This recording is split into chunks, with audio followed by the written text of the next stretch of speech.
Magandang araw sa ating lahat dyan mga kapiso. ANM TV nagbabalik, diba? So nandito tayo sa bundokin mga kapiso.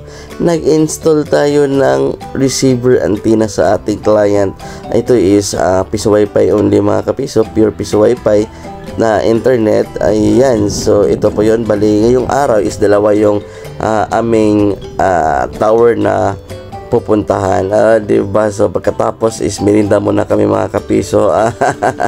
Ito ang ito yung kagandahan sa bukid mga kapiso, kasi yung mga prutas dito is libre lang ibibigay mga kapiso, basta ayan ning maraming prutas po yan mga kapiso. At pwede na kulay green po yung tambis. Dito is tambis yan na kulay green na pwede na po makain mga kapiso. Ayan, dali naman kami kumuha kasi pinayagan naman kami ng may-ari.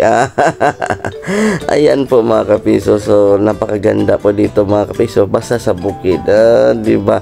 Noon pala is yung gamit namin dito sa bukid is Simbis type, yung mga smart data, globe data like Gomo. Ayan, so nag-upgrade na po kami sa tawag dito is P2P mga kapiso, diba? So ito yung pangalawang tower na aming pupuntahan, diba? So nasa 40 feet lang po ito at kitang-kita na po yung station, diba? So kasi yung area is elevated na po mga kapiso, so no need na po pataasan.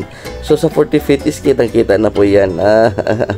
Automatic. Ayan po. So yung gamit namin is receiver antenna ay Gento mga kapiso. And then yung nagbabato naman is LAP 120 at si LAP 1 GPS. Ayan.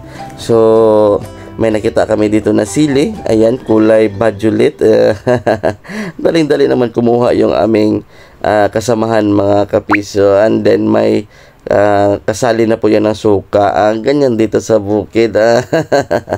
Napakaganda at sipa dito mga kapiso. Ayan po. Sa pag-maintenance naman ay napakahirap pero masaya mga kapiso. God bless and good luck.